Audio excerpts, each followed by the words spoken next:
Ladies and gentlemen, welcome aboard the TV Pilot's License Flight number 65 with service to Studio 60 on the Sunset Strip.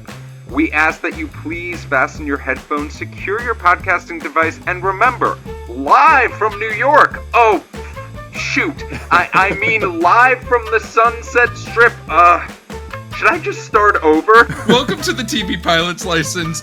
My name is Geoff Kerbis, joined by Rich Inman, and unfortunately, Matt Singer is stuck on the Sunset Strip, looking for Studio 60. Rich, how are you doing today? I'm doing great. Max actually interrupted our original recording of the show, saying how podcasting is a broken medium, and he was hence fired. But I feel good. I feel like listening to Aaron Sorkin shows kind of fixes my ADHD a little bit, because there's so many words. Hey, reading an Aaron Sorkin pilot must take hours. I do not, and I'm so glad we just squeezed this into 44 minutes, but I am really ready to go on this. Well, Rich, I'm super excited to be talking about this show that, I remember, but I didn't at the same time. Before we dive in, it appears we have a new hotshot TV studio executive banging on our door, ready to show us the newest pilot hit. She's the author of the comedy gold book, Build Your Own Romantic Comedy, which is actually a perfect gift for the holiday season. You can see her work in The New Yorker, and she's the mayor of Greenpoint, Brooklyn. Please welcome Lana Schwartz. Lana, thank you so much for joining us. Thank you for having me. I hope to exude even a quarter of the charm that Jordan McDear does. Oh my gosh. You knowing the last name of that character is bonkers in so many different ways. So, Lana, you actually have a pre-existing relationship with the show. Sometimes we have guests and they're like, what the hell is this? But you and Rich both have a relationship with this. Do you mind telling us a little bit about it? What's my relationship with this show? Sometimes I think it's funny to do something that I know I won't like. The kids are calling it hate watching. Yes. I was like, I was trying to look back. Oh my God, I have so many tweets about Studio 60 on the Sunset Strip. Oh my God. Who among us? My God. We'll make sure to plug that Twitter at the end so people can find them as well. Like Travis Kelce's tweets. You also might be trending. So many. September 3rd, 2020. Wow. Oh, wow. So we were past Love Island stage too. We were just like, I need to try to find something new. We were deep in it, and I said, now's the time. But also, somebody I know put all the episodes for free on YouTube. Oh, yes. There you go. So that was a big part of it. The quality wasn't amazing, but it was okay, I'll watch it because it's free. I had never seen it. And I should say, growing up, I loved Sports Night. So yes, one of my favorites. Did love Sports Night. Sparked within me a lifelong crush on Josh Charles that I have to this day, as I said, lifelong. So I was I feel like I was a little more, for a long time, neutral on Sorkin because I'm giving you a very long backstory. I apologize. It's okay. People should know why we're doing this. Yeah, so I loved Sports Night, loved An American President. His movie with Michael Douglas and Annette Bening. Sure. Great movie. Big Sorkin head. Yeah, so loved that. But then could never really get into The West Wing. I think there was just too much of it, is how I felt. Because I tried to like it, earnestly tried to like it. And I was like, no, this is just... Well, I think I also got annoyed with all the women, how they're flibber to gibbets and, can't really... They're like, my brain doesn't work. I talk so fast and whatever. So that was some of it. I was like, I want to like this show. I like Bradley Whitford. I'm trying. Couldn't really get there. And then also, Social Network, good movie, right? We can agree on that. Yeah, we can agree. When the Newsroom came out, I was like, this is the worst fucking thing I've ever seen in my whole life. To catching up, I guess I was like, I'm going to finally watch The Newsroom. And Okay, September 3rd, 2020. And I stand by when this. the episode premiered.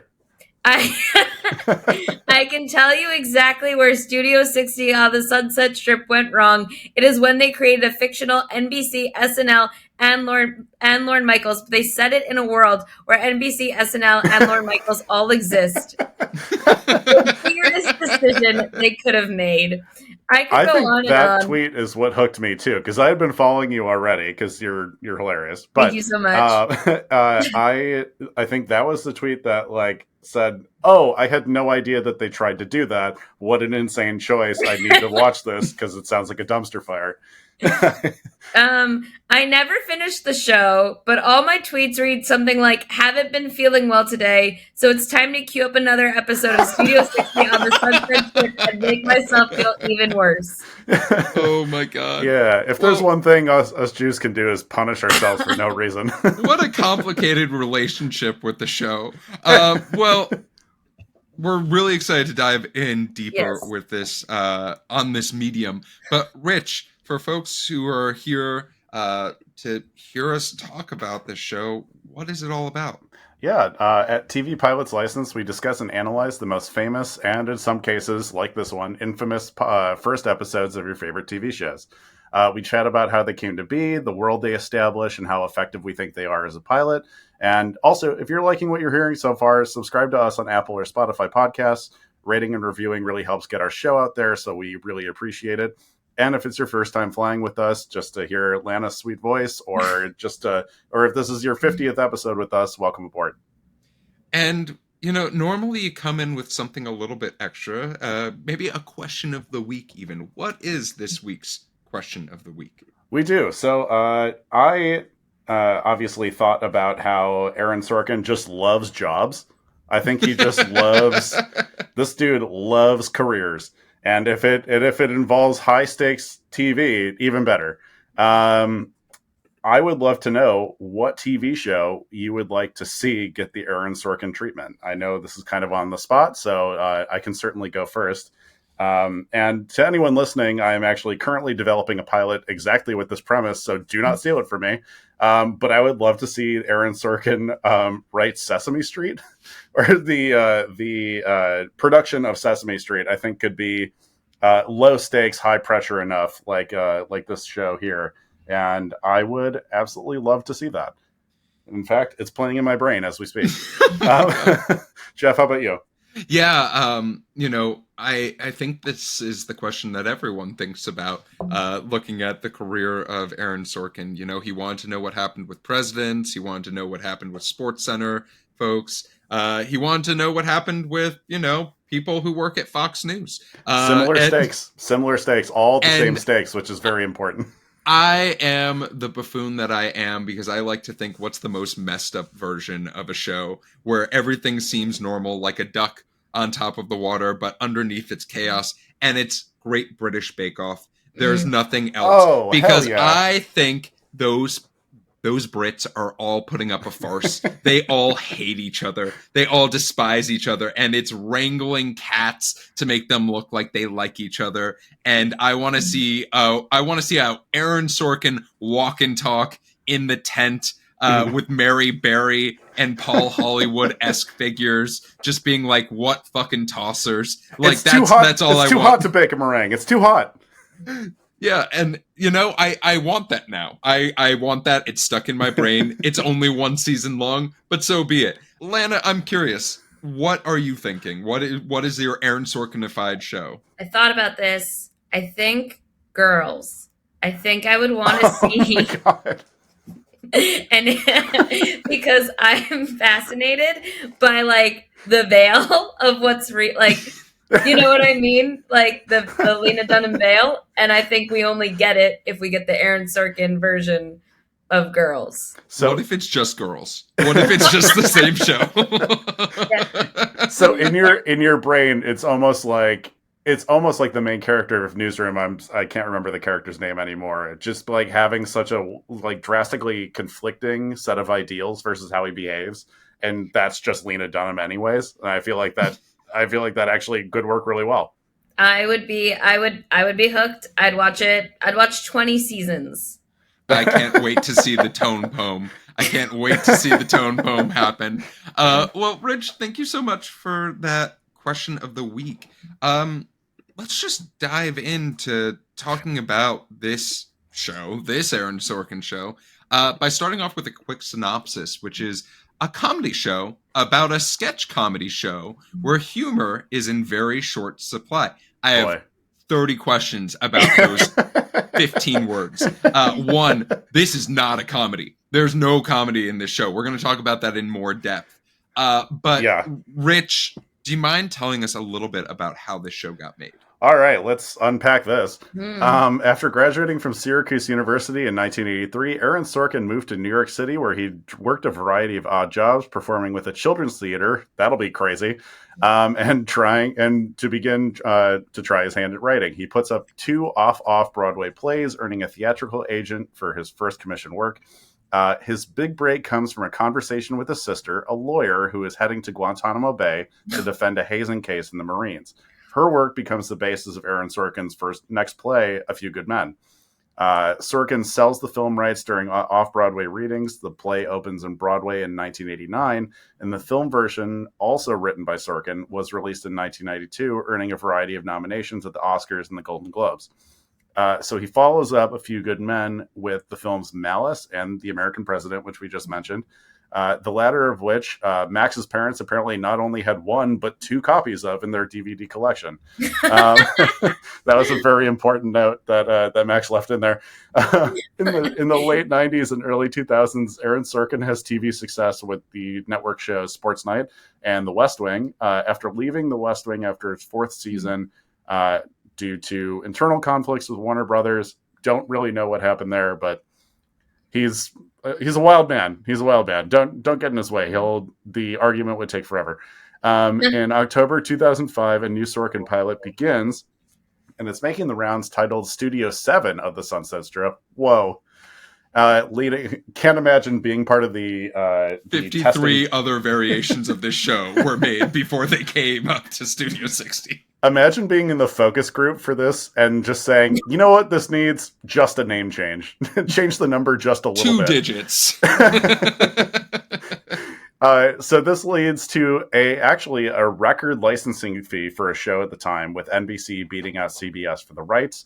The pilot was filmed by Sorkin's collaborator from Sports Night and The West Wing, Thomas Schlamme. Yes, his name is Tommy Schlamme. And was considered the most anticipated new show of the year at network upfronts. Fun fact, it came out the same year as 30 Rock. So 2 shows within a show on NBC on essentially about SNL. So maybe it was a shocking amount of autobiographical details and connections to the real life Hollywood players that doomed it. We'll get into those as they come up. But maybe it was the fact. Maybe it was the fact that another show taking place at a fake version of SNL, 30 Rock, premiered at the same network less than a month later. Maybe it's the secret third thing that caused the show to top Time Magazine's Buzz to Bust list in 2006. But we are going to try to figure this out. And I would like to mention as well, we are doing the show a little bit because of the passing of Matthew Perry. We did want to cover a show that was not Friends for this. And, to my recollection, I think this was his first show after Friends had ended. And I remember all the pomp and circumstance about the Friends finale. I remember watching it with my mom when it aired. And this is just like, this is the next thing that was going to be he was going to be the star of. So I'm glad we're doing this. Let's talk about this show. And I think that this show and most of Aaron Sorkin shows, as we've sort of discussed, they start off with this, like, you're behind the scenes. You're seeing it from a different perspective, and we have to set that tone immediately because, audience, you're all dumb. You're all dum-dums. And we get it from the idea of seeing the warm-up before the Studio 60 episode, which does not go on Saturday nights. It's a Friday night. Let's be very clear. And we're going to show you how everything works and basically explain how the SNL studio works at the same time. Something that really bothered me is that somebody on the show would not be the warm-up comic. 100%. Thank you. They are, though.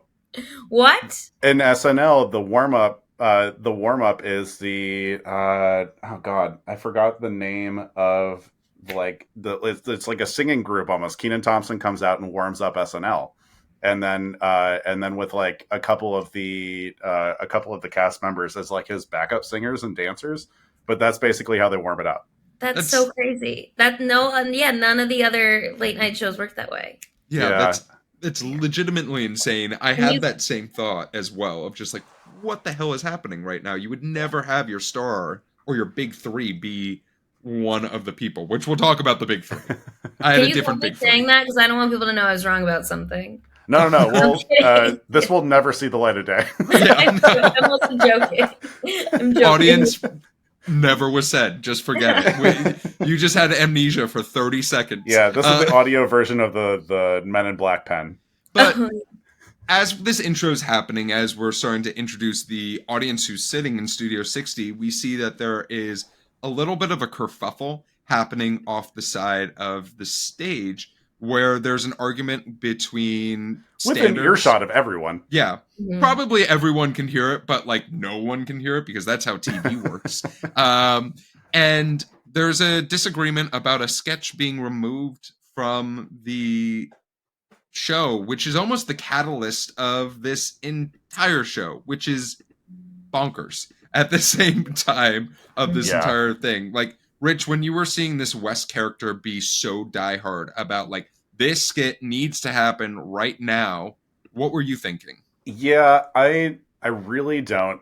And, you know, the part that made me really give up on this show happens in the pilot a little bit later, but it is related to the sketch that they're referring to. There is a reveal to it. I don't know if I want to mention it right now, but knowing how dumb that sketch, how badly that sketch would fail, like on regular TV, completely sold out the entire show. I really don't. We're going to talk about this so much. This is going to keep coming up.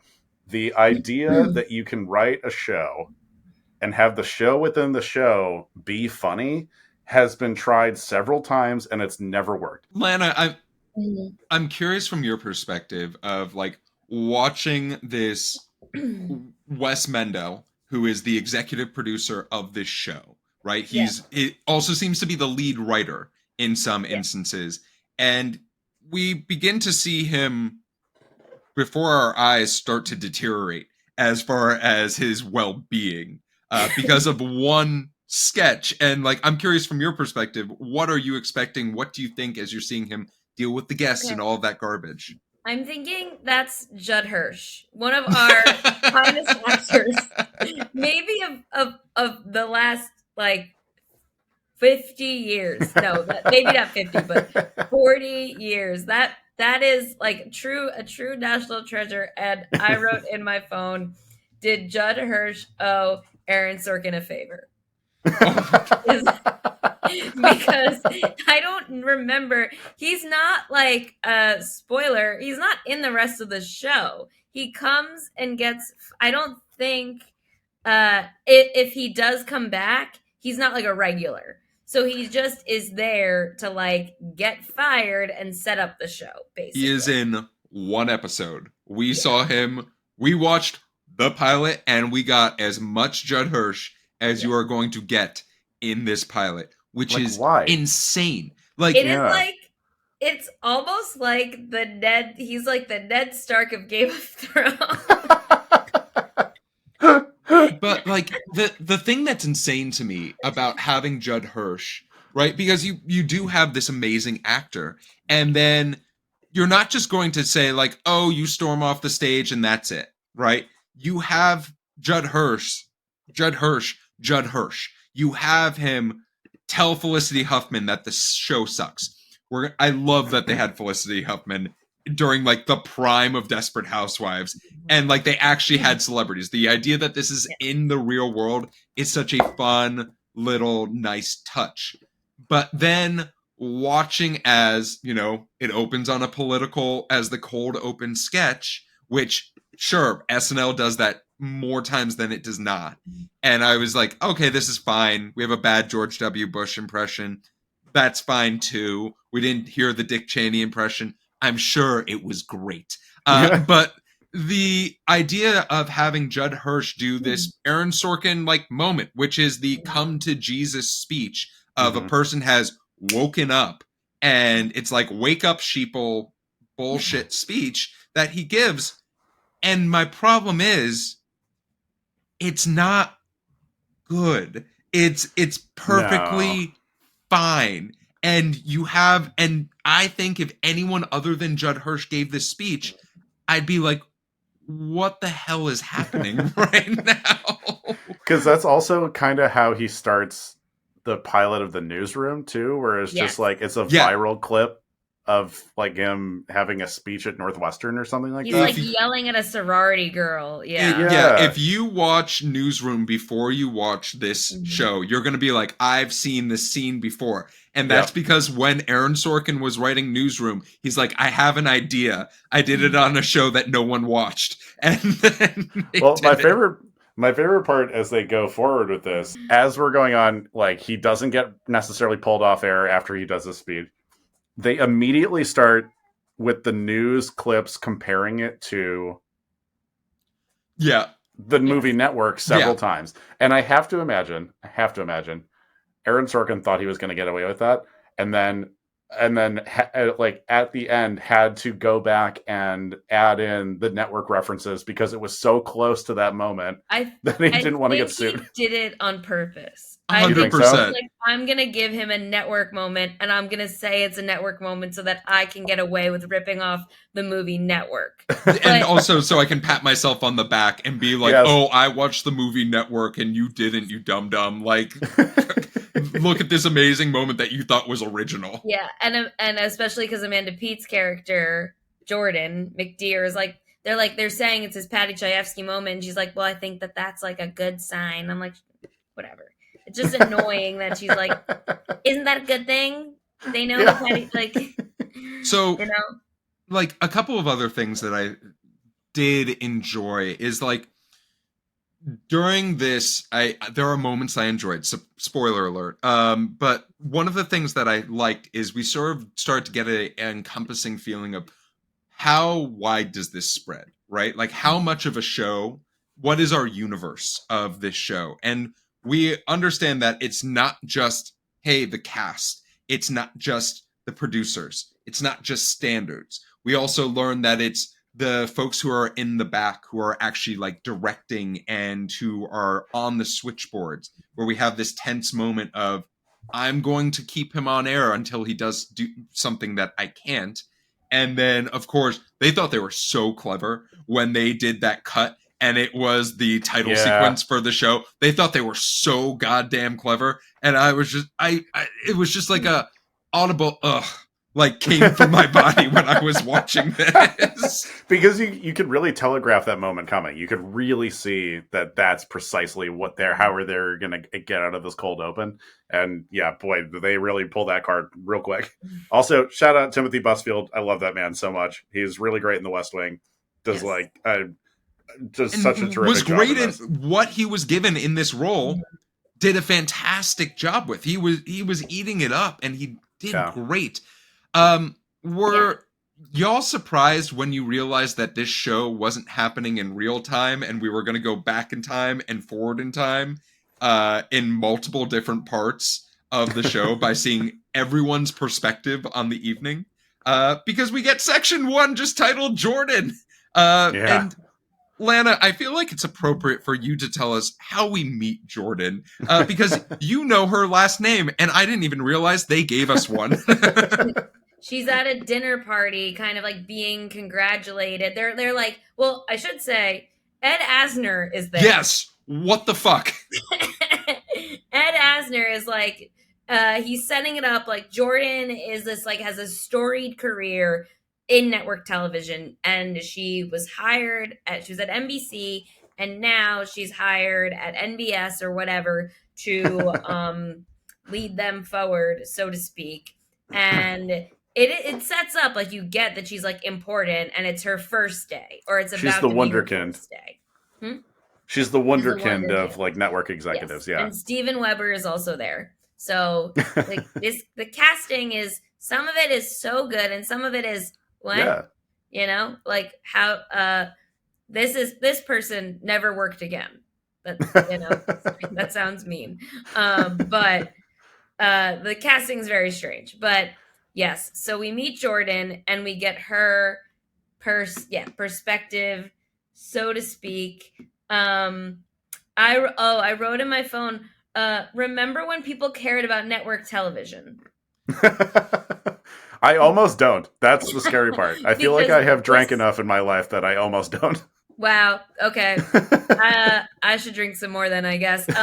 This show sets up like network TV is like kowtow, I don't know, I never know how to say that word, sorry, is like tiptoeing because they don't want to offend Christians and like all this stuff, and like they're like just like looking for like the least the least common denominator or whatever, just the simplest, broadest television, and that's the problem. And Jordan's like, no, we're not gonna do that. I'm gonna fix things.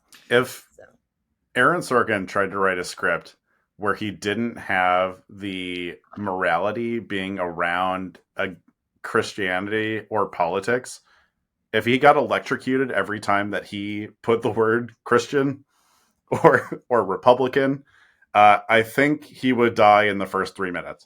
Because it's so interesting seeing who they casted as who, right? Because I think that, you have Amanda Peet, who at this point in time is still like fairly a hot name within Hollywood and does such a good job of bringing a very different voice and style to this show than everyone else in the cast. But as soon as I see Steven Weber, I understand, this is the person I'm not supposed to like.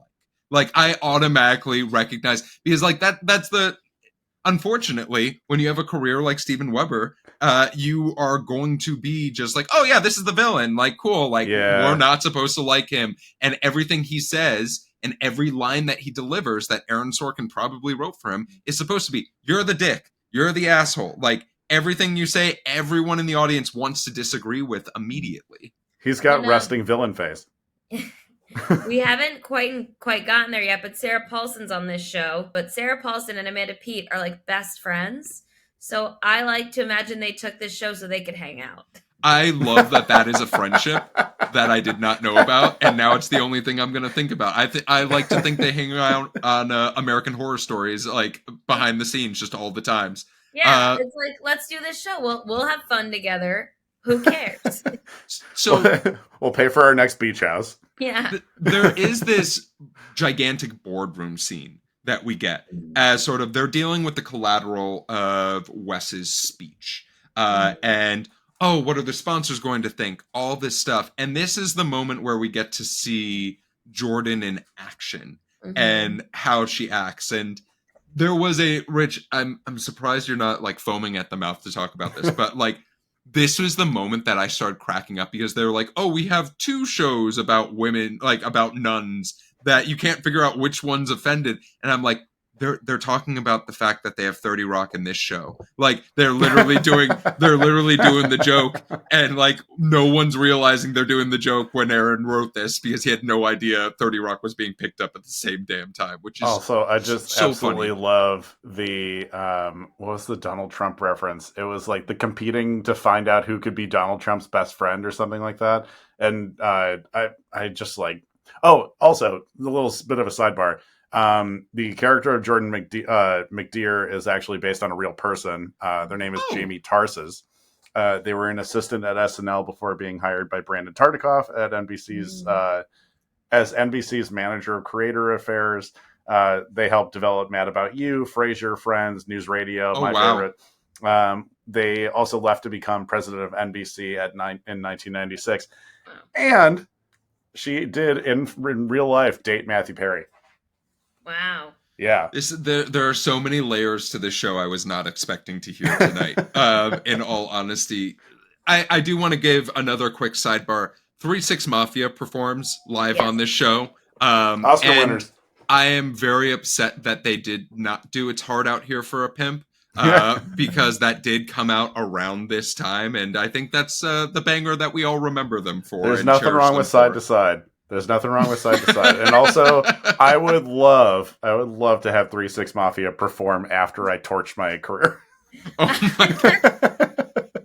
I thought you were going to say on this show, and I was like, 3-6 Mafia, come on the podcast. We need you so bad. We've needed you for so long. Lana will come back. I never you know more than one of their songs. I was like, oh shit. So You're a real fan. I'm a big Juicy J fan. I'll say it. So we get this during this boardroom scene. We start to understand what's going to happen, right? We're going to bring in these two former writers who were fired from the show at one point in time, Matt and Danny, and that's Jordan's big idea. And just in my notes, if you aren't familiar with Aaron Sorkin, I like to think that when he is writing a show, he pictures one character as him in the show. Absolutely. As he thinks he is this voice of truth, this moral genius as a whole. And my early vote at this point in the show was, it's Jordan. Jordan is the voice of reason. I can't wait to see if I am wrong later, but that's just something I have to say because it just stood out to me for sure. I think I'm trying to think of who that would be in the West Wing. I think it's Bradley Whitford's character in the West Wing. I think that's who he thinks he is. I think it's Bradley Whitford in this show, which I don't know who came to that. I like that. I like that idea. I'm pretty sure it's Bradley Whitford based on some stuff that happens later. Yeah, so let's get to that stuff. Because he it's does happening coke. right now. He does cocaine, and Aaron Sorkin famously loves cocaine. I know there's so many words. This is the whole thing. I'm jumping very far ahead, but the whole reason why they end up kind of having to go back to the show is because Danny, Bradley Whitford's character. I'm getting his name right? Sorry. Yeah. He's Danny? Yeah. Okay, I thought for a second I was switching them. Yeah, they let Matthew Perry be named Matt in this, which was automatically threw me off. Yeah. But I was like, okay. So then they can't get their next movie insured because Danny slips up and does cocaine for the first time in 11 years. And I said, if there's anyone I trust to know about how hard it is to get insured on a movie because you tested positive for cocaine, it's Aaron Sorkin. Oh my God. Yeah, The Social Network was actually supposed to be about MySpace and they had to wait. So, I found this scene of how they introduced, adding instant credibility for these characters was so interesting in that they're at the WGA awards. Yes. They're winning for best screenplay, I think.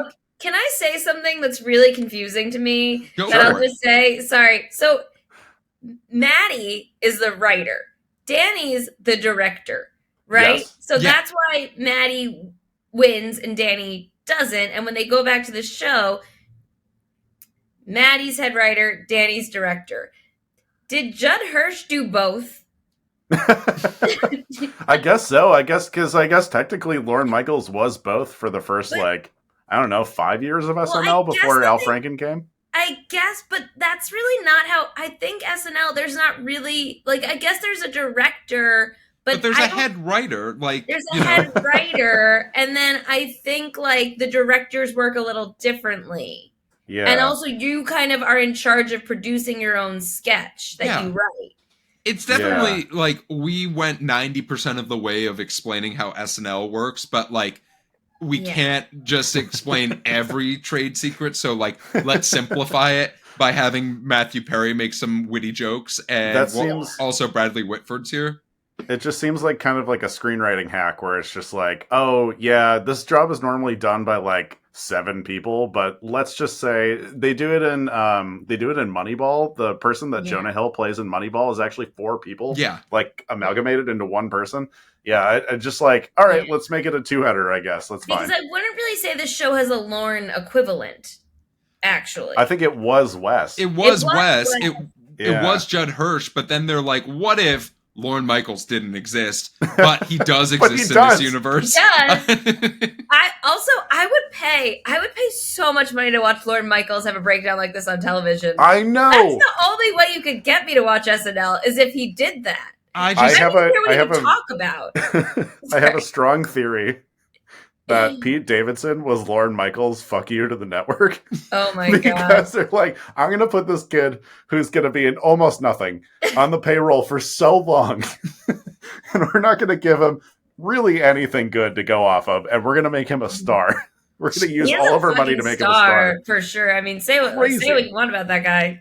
He's a star. This was our shortest section.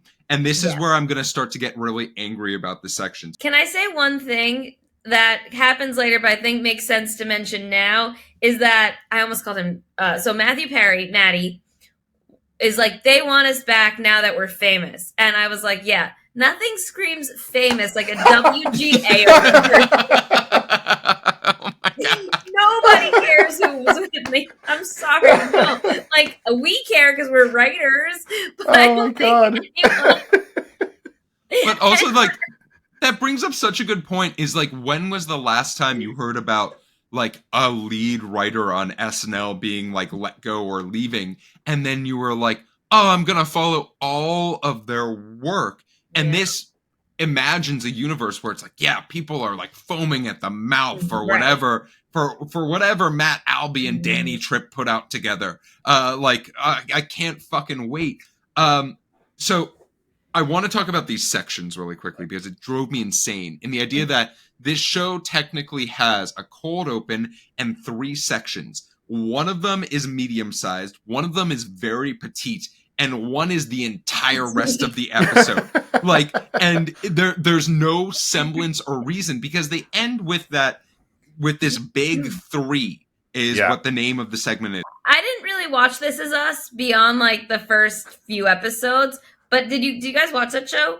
I watched first, like, an episode and seasons. saw the twist, and I was like, wow, cool. But you probably didn't see the actual twist, because they have 17 twists per season. I saw 2 of the twists. So that show, the whole thing is that they're called the Big 3, those triplets, or they're not triplets, but in theory they are. They're called the Big 3, and I was like, can that show do that? Studio 60 did it already. There's only one Big 3, and it's LeBron James, Dwayne Wade, and Chris Bosh. God. But this was a scene where I understand we need to meet the rest of our main cast. We need to, you have Sarah Paulson, and like the only big piece of information that we get is that Harriet Hayes, who is played by Sarah Paulson, is a devout Catholic. It appears, Christian. Excuse me. Sorry, I think Aaron Sorkin loves Catholics, and the idea of like some of the cast members make fun of her for her religion, which is such an interesting choice. In 2006, because in 2006 we were all making fun of Catholics. We were just like, oh yeah, this is the funniest thing. We still haven't recovered from JFK being elected president. It was such a huge... Here's another thing about the show is that Sarah Paulson is based on Kristen Chenoweth, who Aaron Sorkin dated and is very Christian. And that, I guess, had something to do with their breakup. But from this scene, we sort of get the idea of like, this is where all the timelines meet together, right? Where, hey, Danny gets to see the tape. We do get this. I do have to give credit. If they were doing chemistry reads, and the reason that they had Amanda Peet and Bradley Whitford in the show is because their chemistry was just off the charts for me. Like that scene was the first scene where I was like, oh, I could watch these two act across each other for 45 minutes at a time, and I'd be very pleased to tune into that every single week. Because that scene was the instance where I was like, oh, wow, we're getting great acting. We're getting great scene work. And we're getting like, there is this slight romantic tension that I was not expecting when Amanda Peet walked into the room. Not that Bradley Whitford's a bad looking dude. Romantic tension when Amanda Peet walks into the room? Well, no, it's more so not with Bradley Whitford, but like, he's a good looking dude. But, Amanda Peet's Amanda Peet in 2006. It was another moment for rewatching this. I completely forgot that Amanda Peet, like, they do give her that, like, kind of suave sexuality to it. And I'm like, wow, all right, suave sexuality. all right, like woman in power who's not like a sex crazed person. Woman in power is not a sex crazed person. Ah, damn. Yeah, I hate the way they like they make it so much about what she looks like and how charming she is. Like Steven Weber says to her, like, I'm not like every other heterosexual male in show business. Like, I don't find you charming. And then she's like immediately flirty with Danny and is like asking him like jokingly about like going to Cabo. And like, I just find it so like gross. Yeah, it's if it was a dude with a girl, we would all be like, "This was the grossest scene I've seen in a while," which is like it's like weird. Immediate Steven Weber association. With and like the reason why she knows about Danny like doing coke again is because of like her ex-boyfriend and stuff. And I was like, couldn't she just be good at her job? Maybe I'm fucking saying thank you. That's what I'm screaming. I'm sorry. She's supposed to be, but she's like I feel like the way they back her up being good at her job or the way they show the work is like she's charming and men like her. You know? Yeah, and it definitely. I think that the scene is necessary because then we learn about Danny, as we've talked about. He has a substance abuse issue that has putting a hold on their dreams of having a movie and being able to break out of TV, it seems like, for the most part. Well, I think they made a movie, but now they can't make another one. Yeah. I guess. Yeah. But I didn't realize that was like a contingency or insurance thing that people needed. Like, I mean, I have only heard insane stories about drug use on the sets of movies, and I'm like, how is this liability thing almost doesn't seem real? Like, I guess it might depend on the movie. I definitely have heard of it for actors. Like, it can be hard for actors. I don't know as much about directors. I guess I would believe it though. Like imagine making like people in the movie Casino not do drugs for 6 months, or like Pineapple Express or something like that, where you're just like, sorry, you got to be sober for this. Like, it's not gonna happen. We read the script, we love it, but you have to stay sober. Soul Plane, for the love of God, Soul Plane. Imagine snakes on a plane, no snake involved. They just couldn't have a single one. Well, it's so funny that she's like, yeah, we gotta get this guy who has a drug problem. Do you know what I mean? She's like, that's who I'm gonna hire. Yeah. You know? Like, it's just funny.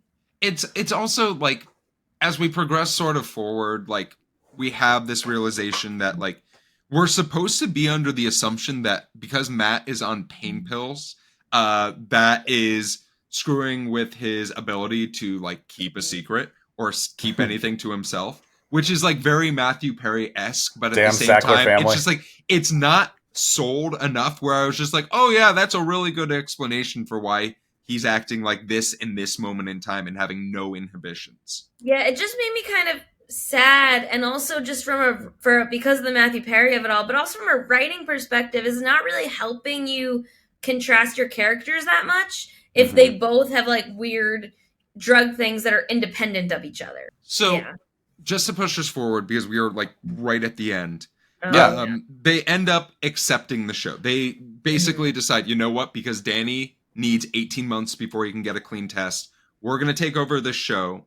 And then we finally get the big reveals, right? We find out that, hey, the skit is called The Crazy Christians. Wes didn't write it. Matt did when he was being pushed out of the studio by Jack in this instance. And then we have this round of applause for Matt and Danny as they're introduced as the new executives of Studio 60, which is, that's the end of our pilot in this instance. So normally we end this with, were there any things that you loved about this pilot that maybe we did not discuss over the past 50 or so minutes? I have to say 3 things. The first thing is that the way that the reveal that the sketch is called Crazy Christians is so funny. Where she's like, and you know what that sketch was called? Crazy Christians. And it's like, Mic drop. Yeah. Whoa. So the whole thing between Harriet and Matt is that like she's really Christian. He's like Christian fundamentalists are bad, and she's like, well, not. She went on the 700 Club. She's like, not all Christians are fundamentalists. Whatever. I feel like knowing how religious somebody is something you find out about a person before you start dating. Truly, and also like going on a Pat Robertson show. Yeah, it doesn't seem like the place for a comedian whatsoever. It just seemed like I don't know. Like maybe I'm not just like tuned in with what Christians are laughing at, but it's like it just seems so. It seems so out of control, Rich, out of left field. You're missing out. The 700 Club, just bangers. It's just banger after banger, for sure. I'm curious from Rich, your perspective. What were any things that you loved about this pilot? I will say, and for me, really shitting on Aaron Sorkin in this episode. I'm so sorry. Like, I know I shouldn't apologize. Like, he's doing fine. I do really love his writing as a whole, but the stakes just have to be higher. Like I really enjoyed The West Wing because even though it wasn't necessarily a very realistic expectation or a realistic depiction of what it's like to work in the White House, it was kind of like the beginning of like almost Jerry Springer politics when that came out, where it was like, you had the Bush versus Gore election. It was like a lot of mudslinging. There was like I want to say the presidential candidate in the 90s who I think was going to run against Clinton, who got he essentially like took himself out of the running because the press discovered he was having an affair and stuff like that. Family. I forgot his name, but he that type of writing works so well for really high stakes stuff. And A Few Good Men is amazing in that. American President's amazing specifically for that. I love his writing style. This is not the place for it. It's just like so mismatched with what sketch comedy is, which is literally just a bunch of people getting high, throwing Nerf balls down a hallway, and trying to come up with shit at the 11th hour. Like I just watched Bowen Yang sing a cover of Candle in the Wind for George Santos. Like, this is not serious stuff. Yeah, and like, Rich, I love that you bring that up because I was just watching this Seth Meyers talk about one of his favorite Andy Samberg moments, and he was just like, yeah, no, every time it'd be 2:00 in the morning, we had like these windows where it was like partially like clear, but then the rest was like blurred out.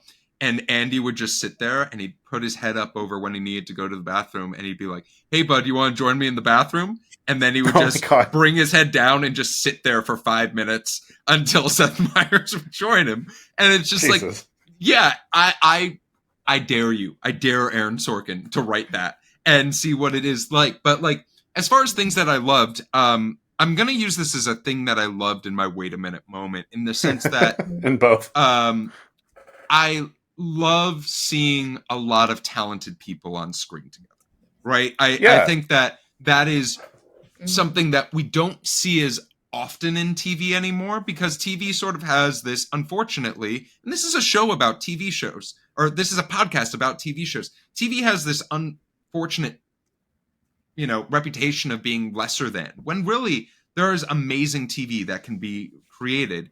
And when you see someone like Judd Hirsch and Ed Asner in the same billing for a show, I am immediately piqued. When I saw that Sarah Paulson was in this, I was like, hell yeah, Amanda Peet, let's go.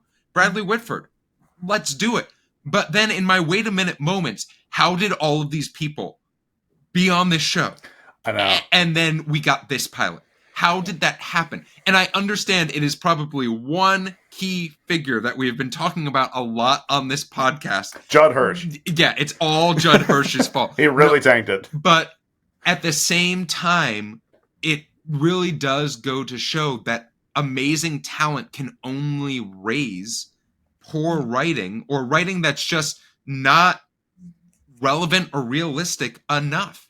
And that, that's frustrating as a whole, because I look at this and I do understand why this almost seems like it was built up too big. It was built up as this next big television event, and then it had to fail. because it was built up, you know, to like skyscraper levels, and then it just fell flat, unfortunately. Yeah. Again, the concept of like bad sketch comedy is like not good enough of a, oh my God, we can't have that. You know, like we famously have it a lot. Lana, what about you? Oh yeah, what I loved about it. I think the way I feel also is that like it's a lot of good character actors. Like Michael Stuhlbarg is in this, and like I feel like that's like exciting to see like these people who, like, in addition to the stars, like people who are just always showing up and being really good in like smaller roles. And I do think as the show sets everything up very well. You know, like kind of like here, even though the stakes are annoying, here's what they are. Here are these guys. Here's their actually like very nice friendship. Like that's one thing I do like about the show is like they have such a nice bond, Maddie and Dan. And then or Danny and Matt. Yeah. They have a really nice bond. You know, you get that Bradley Whitford's gonna have something with Amanda Peet. You get like that Maddie and Sarah Paulson or Harriet, that they have their past. Like that all tracks really well. And like as annoying as I find this show, and I texted Rich and I said I was watching it and I was in hell. I get why it seems tempting to make a dramatic show about SNL. Well, you know, we do have one more question. It is an in-flight question. These are submitted to us by our frequent flyers who listen to the podcast. And this question is from Dan. I actually liked this show back when it came out. Now that I live in DC, I'm wondering if this has the same aspirational but not at all realistic feel for show business that The West Wing has for government. I'll start off in that I have a little bit of live television experience myself. And even though it was sports, I think that this is so much more dramatic in every sense of the word than like anything that I dealt with. And I think like we talked about it, like on SNL or the shows that are trying to be like this, like Mad TV, I don't think we're having these arguments. I don't think we're having these moments. But like, I'm curious from you two, what, with your experience of being either on a live set or, you know, knowing anyone who works in this sort of place, what are your thoughts on the aspirationalism of this show? Well, personally, I would say if you want to learn about what goes on behind a live TV show, nearly all the ones that exist for more than 10 years, someone made like a behind the scenes documentary of it. There's one about SNL that I think James Franco produced for some reason. Like, that's actually really good. Like, you get to see a little bit behind the scenes of them making an episode, I think during like the years when like Simon Rich and John Mulaney were writing for them, which is very cool. It was cool to see how they eventually started like chipping away at this like obelisk of a sketch to something that's a little bit more fine-tuned, and how they'd have to change things in the moment. That is the most exciting part of this. Yeah, I would agree. I think like you said, like people are just trying to get the show to air, and there definitely were issues with things like that in terms of like what people said, but I feel like it was more an issue like what's the guy that Norm Macdonald, like he was always getting in trouble, but more with the execs than I feel like with the general population. You know what I mean? And like he was saying like, I mean, I guess they were mad at him, like the execs were mad at him because he was like going after OJ, and that was his like that was like the exec's friend, but at the same time like he was saying like vile shit about women, you know? Like I feel like there were fights like that, but not in the way this show depicts. I think SNL wants to be controversial because that's the only way people can talk about it. You know, it's a freedom of speech thing. Yeah. So, Dan, guess what? As far as this goes, I think that, it's not really like what Aaron Sorkin dreamed it was. Yeah, so we'll talk a little bit more after the episode 2 about how you can submit those in-flight questions, but let's talk a little bit about the history of this show. So there was 1 season of the show and 22 episodes. I talked a little bit earlier about how this show actually brought in folks who were relevant at the time and were celebrities at the time. Felicity Huffman was this episode, but you also saw Lauren Graham, Allison Janney, Macy Oka, Howie Mandel, Jenna Fisher, Jason Alexander, and Rob Reiner all appearing as themselves or the celebrity guest star of a week's episode. Larry Sanders had a better draw. I'm so sorry. So one of the things that I always find interesting is seeing the ratings of these shows and how they dip. So this show initially did fine, right? It got like about 15 million viewers for its first episode, which in 2006 was considered like fine. But then it lost 12% after its first episode. And then after 5 episodes, it was down to 43% of its original audience. As far as why NBC kept it, this is the part that's a little bit gross. Because they paid so much for it? Well, not only that, but they wanted to have a show for an upscale demographic, aka people that were making a higher household income than their regular user or regular viewer, because they believed, and I quote, when I say that they did not have programming that fit those audiences' needs. Hey, you know what? People are getting really into The Office. It's really, but it's for, we all know it's for jamokes. It's for absolute fucking morons. You and me, we're Studio 60 people. So talking about, we've talked a lot about Aaron Sorkin, but like Aaron Sorkin does sort of understand the joke of this show in the sense that he even appeared on an episode of 30 Rock.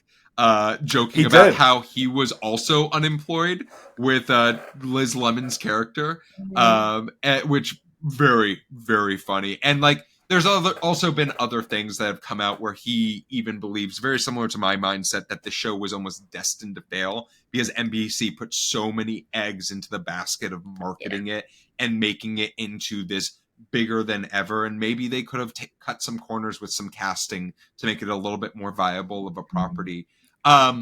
It's good to know that people who are worth like $150 million are a good sport about certain things. That's really reassuring. Can I go for it?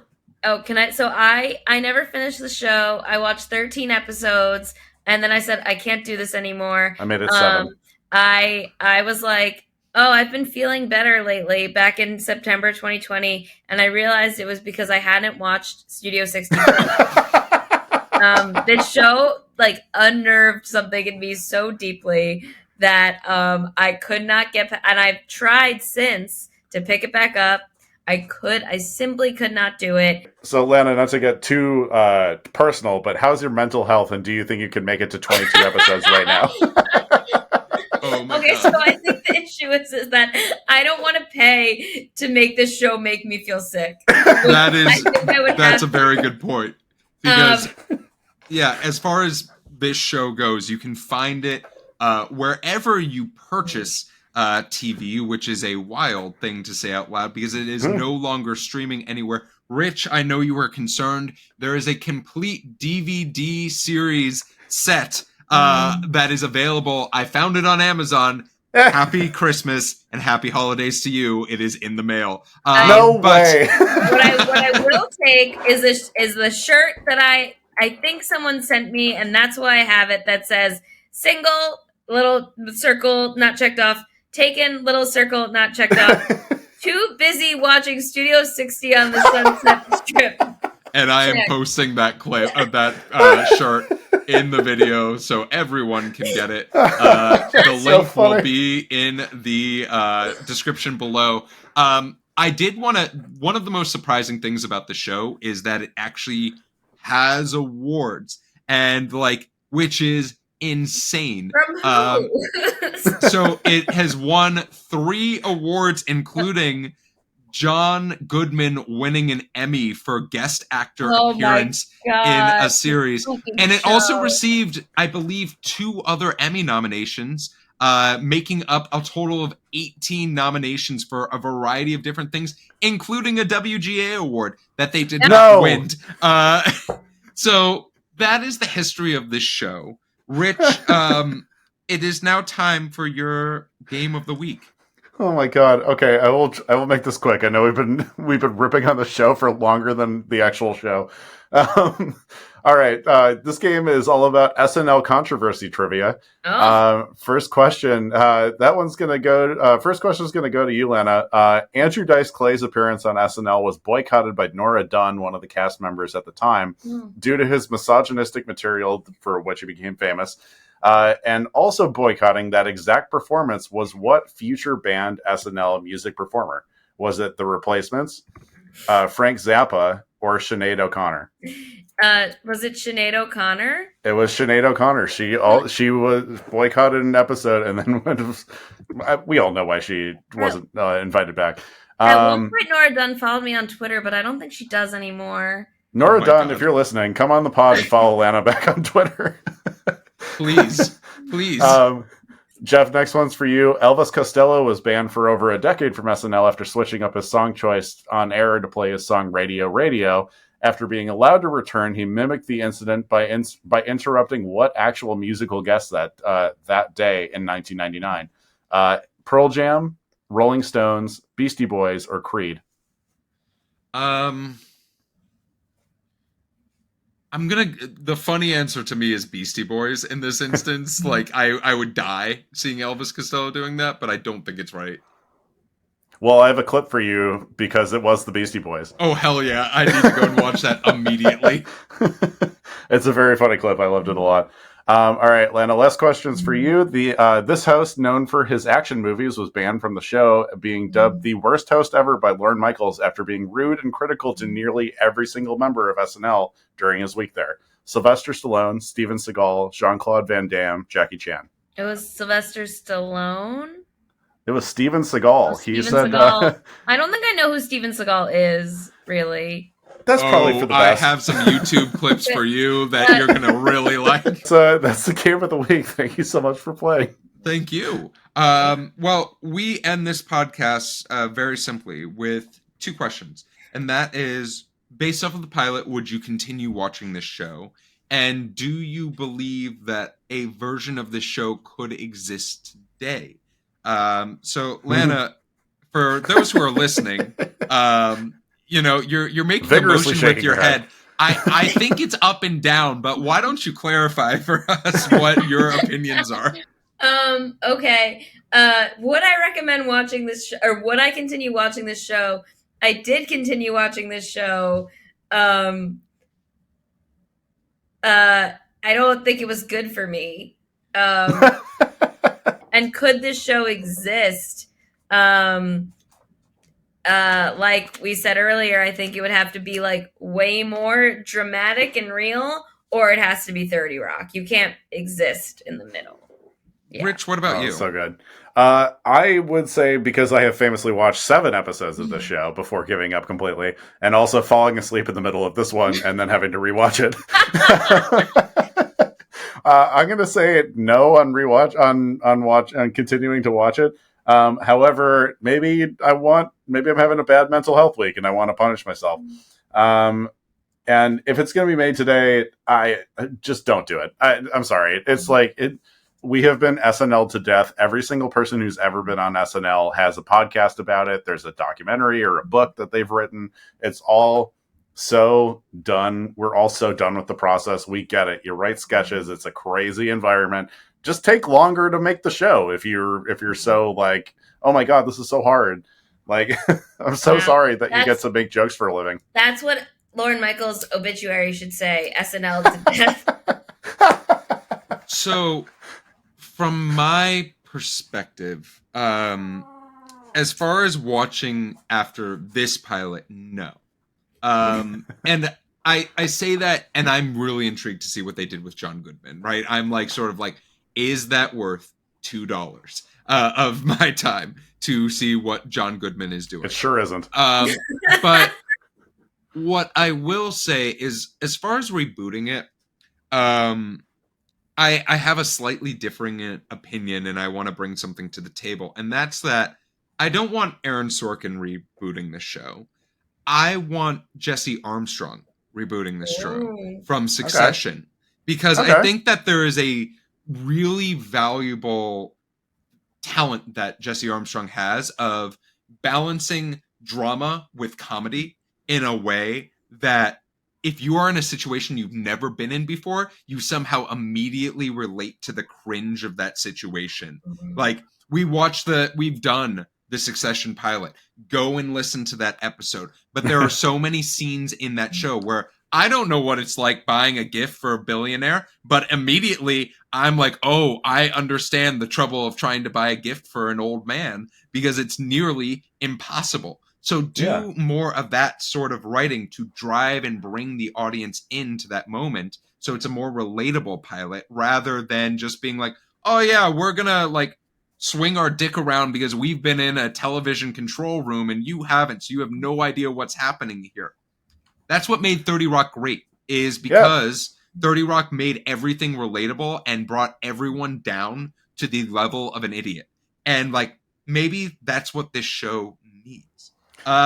You know what's so funny is that you could actually, that's probably the best possible way to do it, because it's Succession is executive produced by Adam McKay, a former SNL head writer. Exactly. I feel like it would go super well. Well, also British people are better at comedy and drama, I think, like combining. Yeah, 100%. I would not disagree with that. A gritty reboot of Fawlty Towers. Well, that is our episode. Our flight is coming to a land.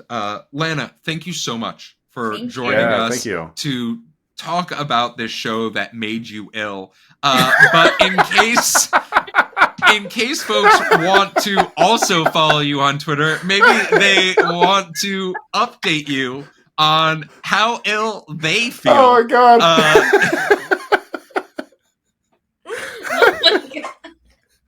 I really never thought, really was not expecting that. In case folks want to update you on how they feel, how many episodes did they get in before they were like, oh no, I feel unwell? Where can they find you? At _Lanabelle, LANABELLE, and I'm on Instagram at character actress Lana Schwartz. If you want to know what show has made me ill most recently, it is The Morning Show, which is Sorkin in a pantsuit. So you talk about that all the time. Rich, where can folks find you? I love shows that jump the shark. You can find me hiring 3-6 Mafia to play my retirement ceremony. And you can also find me on Instagram at Damn That's Rich. You can find original sketch comedy from Max and myself on TikTok at Dadwagon Comedy. You can find me at the WGA Awards as a seat filler, but you can also find me on social media. They are untelevised. At Run Jeff Run. They don't need to know that. You can find the TV Pilot's License on YouTube, Twitter, Instagram, and anywhere you listen to podcasts. If you have a question about the show or for our next episode, you can shoot us an email at tvpilotslicense@gmail.com or give us a call at 213-290-1713. Make sure to watch out for our socials. We love to put out questions and feelers for what episodes we should have coming up next. But with the plane landed and the seatbelt sign off, we look forward to flying the bright skies of the TV world with you again soon. And until then, have a good one.